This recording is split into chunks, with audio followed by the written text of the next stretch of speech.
Assalamualaikum bosku. Pada kali ini kita akan sembang mengenai satu berita tren di Twitter dan juga menyedihkan, yaitu kes pembebasan hukuman gantung terhadap pelaku yang membuli arwah Zulfarhan Osman Zulkarnain sehingga maut. Arwah Zulfarhan adalah seorang pegawai kadet laut yang menuntut di UPNM dan telah meninggal dunia pada 1 Jun 2017 akibat dari kesan lecur pada badan arwah. Kesan lecur ini adalah hasil buli dan penderaan oleh 18 orang yang disyaki punca kepada kematian Zulfarhan. Melalui sumber, pada 21 Mei Zulfarhan disoal siasat mengenai sebuah laptop yang hilang. Kemudiannya arwah dibelasah oleh 18 individu tersebut dengan menggunakan setrika, tali pinggang, getah paip, dan penyangkut baju, lalu menyebabkan kecederaan teruk. Pada 27 Mei, mangsa kemudiannya dibawa ke klinik swasta untuk perawatan dan dibenarkan pulang. Kemudian sehari sebelum arwah meninggal, arwah ditemani 2 pelajar UPNM ke sebuah kondominium di Bangi untuk berehat. Keesokan harinya, pada 1 Jun, arwah kelihatan kaku lalu segera dikejarkan ke hospital. Berita sedih kemudiannya tersebar apabila dokter mengesahkan beliau sudah meninggal dunia. 18 pelajar buli ini kemudian ditangkap dan dihadapkan ke mahkamah. Seperti yang Anda sedia maklum, kesemua mereka yang dihadapkan hukuman gantung sampai mati dilepaskan dari hukuman tersebut dan diringankan kepada hukuman penjara 18 tahun kepada pelaku dan juga 3 tahun kepada yang bersubahat. Kenapa diringankan? Melalui perkongsian seorang peguam di TikTok yang bernama Syafiq B123 menerangkan kenapa terlepas dari hukuman mati Section 302, karena mereka didapati bersalah atas menyebabkan kecederaan tanpa niat. Jawaban yang diberi menerusi video ini menimbulkan lagi persoalan di kalangan netizen. Antara yang kerap dipersoalkan, kenapa kes ini dikaitkan dengan mencederakan tanpa niat. Peguam ini mengekalkan profesionalisme lalu menjawab, kes Zulfarhan 18 tahun penjara boleh dirayu untuk diberatkan lagi. Bapak Zulfarhan maklumkan pihak pendakwaan akan memfailkan rayuan dalam masa 14 hari. Walaupun jawaban itu kurang jelas, mungkin atas sebab confidential, Syafiq menegaskan bahwa hukuman itu boleh dipindah ke arah lebih berat jika Bapak arwah membuat rayuan. Namun, seperti yang kita ketahui, Bapak arwah Zulfarhan memaafkan ke semua tertuduh. Kemungkinan tiada hukuman lebih berat bakal dijatuhkan terpulang kepada beliau. Tidak lama kemudian menjadi trending di Twitter seorang gadis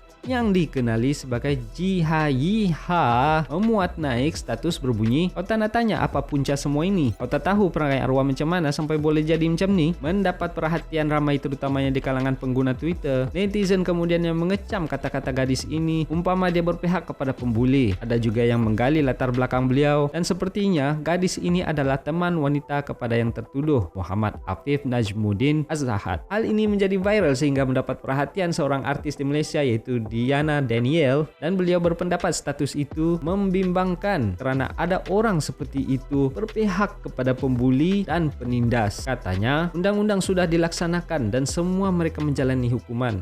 Kami tidak perlukan pendapat Anda, tegas Diana. Tidak lama selepas itu, akaun Jiha Yiha ini telah dipadam dari akaun Twitter, namun kekal aktif di TikTok yang juga mendapat kecaman netizen apabila dia cuba backup terhadap maksud kata-katanya itu. Dalam video itu juga, Nija menegaskan bahwa dia bukanlah teman lelaki kepada si tertuduh. Nama sahaja yang hampir sama, Najiha. So, itu dia ringkasan kes Zulfarhan Zulkarnain Osman dan juga isu media sosial yang berlaku ketika ini. Tapi saya masih tertanya-tanya, mungkin ada pakar yang lebih tahu tentang ini, yaitu Perundangan Malaysia. Boleh komen di bawah, yaitu apakah kecederaan tanpa niat? Adakah ia lebih kurang dengan membunuh tanpa niat? Melalui pemahaman saya, apabila seseorang itu melakukan pembunuhan secara tidak bersengaja atau niat untuk mempertahankan diri atau sesuatu sehingga terbunuh orang lain, adakah itu membunuh tanpa niat? So, apakah kecederaan tanpa niat? Adakah itu membelasah secara tidak sengaja, terpukul, tersepak yang boleh mendatangkan kecederaan? So, dalam kes ini bagaimana ia boleh dikaitkan dengan kecederaan tanpa niat? 90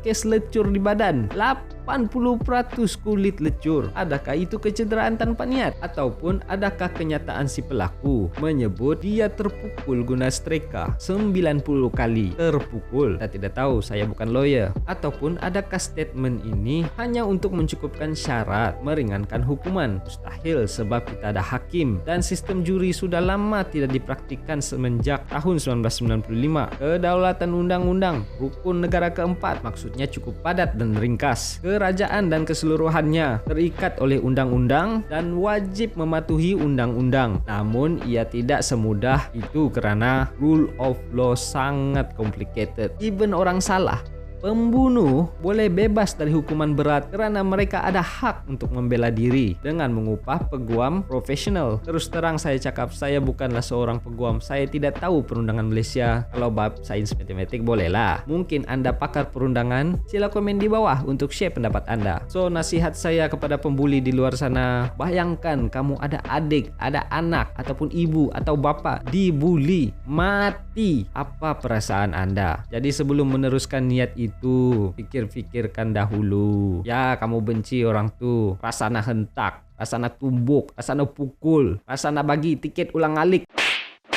Tapi kena fikir, otak kita nih sempit bila jadi panas. Umpama dunia nih jadi gelap dan yang terang tuh hanya satu benda, yaitu perkara yang kita benci ataupun objek yang kita benci. Oke, bayangkan kertas putih. Nih kertas putih nih. Bila ditanya apa yang kamu nampak? Tengok apa yang kamu nampak. Semua putih. Apa yang kamu nampak di tengah-tengah? Of course kamu akan jawab titik hitam. So, titik hitam itu umpama kebencian kita. Manakala putih kertas nih, putih, tidak diendahkan karena fokus kita itu kepada satu titik hitam, yaitu kebencian. Begitulah kehidupan kita. Pada kertas itu umpama kebaikan seseorang, kebaikan yang mempunyai nilai murni tersendiri. Oke, misalnya dia sombong, annoying, bikin panas, suka mengejek, tapi kita tidak melihat sebenarnya dia itu siapa dan apa kebaikannya. Namun kita tidak melihat sebenarnya dia adalah seorang yang suka bersedekah, suka membantu, walau diri sendiri susah, pendengar yang baik, setia, jujur. So kita kena buka minda kita, kontrol emosi, pikir positif. Itu dia.